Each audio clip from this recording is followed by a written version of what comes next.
देश आजादी के 100 साल मनाएगा, उस समय दुनिया में भारत का तिरंगा झंडा, विकसित भारत का तिरंगा झंडा होना चाहिए। 2047 के पहले तुम्हारे पास कितने साल है, कितने महीने हैं, कितने दिन है, कितने घंटे हैं? तुम एक एक घंटे को जोड़ करके बताओ तुम क्या करोगे। तुरंत उसका एक पूरा कैनवास तैयार हो जाएगा कि हाँ, आज एक घंटा चला गया, मेरा 2047 तो पास आ गया। जब 2047 आजादी का स्वर्णिम उत्सव, आजादी के 100 साल होंगे, जो भी प्रधानमंत्री होगा, आज से 25 साल के बाद जो भी प्रधानमंत्री होंगे, वो जब झंडारोहण करते होंगे, तो मैं आज विश्वास से कहता हूं, वो अपने भाषण में जिन सिद्धियों का वर्णन करेंगे, वो सिद्धियां वही होगी जो आज देश संकल्प कर रहा है।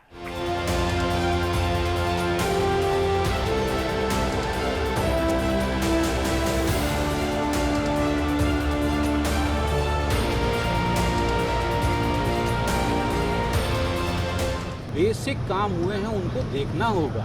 आपके घर में यदि कोविड के टाइम पे सब सुख शांति से लोग मटेरियल आया, सप्लाई हुई, सरकार के कारण से भी होती है। ये मान लेना कि नहीं साहब सरकार तो सब बेकार है। पूरी कंट्री में हर सप्लाई सब जगह हुई, दुनिया फेल हो गई, इंडिया पास हो गया साहब। और एक बात मैं आपको बहुत मार्के की बता रहा हूँ, मैंने दुनिया बहुत कई देशों में गए, इंडिया को कहा जाता था कि साहब हम जो है लॉ अबाइडिंग सिटीज़न नहीं है। अरे हमारे यहाँ से ज़्यादा लॉ अबाइडिंग कोई निकला ही नहीं। कोविड में सरकार ने बोला कि भाई ये हम वैक्सीन बना रहे हैं, लोगों ने वैक्सीन लगवाया, सरकार ने बोला घर में रहना है, लोगों को विश्वास था कि ये सरकार कह रही तो घर में रहो, हमारा ज़िंदगी में कोई इम्पैक्ट नहीं आएगा। तो मैं यहाँ जो एलीट क्लास है उसको ही बताना चाहता हूँ कि जब आप वो 3 महीना 4 महीना व्हाटएवर लॉकडाउन पीरियड में घर में थे, तो ये बिजली पानी ये सरकारी सिस्टम से ही आ रहा था। यदि सरकार किसी भी तरीके से आप मानते हैं कि सरकार फेल थी, तो उस समय कैसे हो गया? उस समय तो लोग घरों में थे, अपने अपने घरों में लोग बढ़िया बढ़िया व्यंजन बना रहे थे। लोगों को ये हमेशा सोचना चाहिए कि ये लोकसभा का इलेक्शन है, पार्लियामेंट्री इलेक्शन है, ये स्टेट का नहीं है। ए बी जो ये कहना कि साहब विजन के लिए ये जो भी XYZ डिग्री है इसकी ज़रूरत नहीं होती है। आपको जो भी काम करना है, विज़न हमेशा बहुत बड़ा रखना पड़ता है। अब आप दिल्ली में रह करके आप एक छोटे से असेंबली का विज़न दिखाएंगे, उससे देश नहीं चलेगा। और फिर मैं कह रहा हूँ कि ये किताब आपको उनके जो प्रधानमंत्री जी की सोच है, उनके काम हैं, उसको दिखा रही है। ये कोई पॉलिटिकल बुक नहीं है, ये बिल्कुल pure simple text book style of government policies है। इसको आप पढ़िए क्या, और जिन भी लोगों को कंपेयर करना है कि भाई स्टेट में क्या हो रहा है, वो इसको स्टेट पॉलिसीज़ डिफरेंट हैं, सेंट्रल पॉलिसीज़ डिफरेंट हैं। ये बुक बता रही कि 140 करोड़ लोगों के लिए सरकार क्या सोच रही है।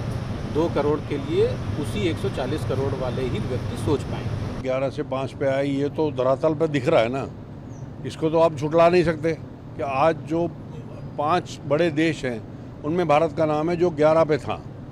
हम पिछली सरकारों की कोई बदनामी या बुराई नहीं कर रहे हैं, हम ये बता रहे हैं कि विकसित भारत के लिए जो विज़न है वो होना बहुत ज़रूरी था। ये नहीं कि पिछली सरकारों ने काम नहीं किया होगा, काम किया, बट वो उतना अपना अचीव नहीं कर पाए जो इन्होंने 10 साल में अचीव कर लिया। तो बाकी कहना कि जी नौकरियां नहीं हैं, बट एक स्टडी अभी पीछे, मतलब कांग्रेस के ही बड़े चहेते इंसान थे, मैं नाम नहीं लूँगा यहाँ पे, उन्होंने ही अभी एक इंटरव्यू में कहा है कि आज की डेट में 4% जो है अपना अनएम्प्लॉयमेंट है, जो कि 14% थी आज से 10 साल पहले। एम्प्लॉयमेंट का ये मतलब नहीं होता कि सरकार में IAS बन गया, IPS बन गया, या IFS बन गया, या IRS बन गया। एम्प्लॉयमेंट होती है किसी चीज़ को भी लेके। आज आप मुद्रा स्कीम को देखते हैं, लेडीज़ घर घर की लेडीज़ को मुद्रा लोन कम ब्याज दरों पे दिया जा रहा है कि वो सशक्त तो लें, इसीलिए वहाँ पे घर घर में जो छोटे छोटे कारीगर हैं उनको दिया जा रहा है कि भाई आप अपना काम करें। रेडी पटरी वालों को सरकार ने लोन दिया कि भाई आप लोन लीजिए और अपना काम बढ़ाइए।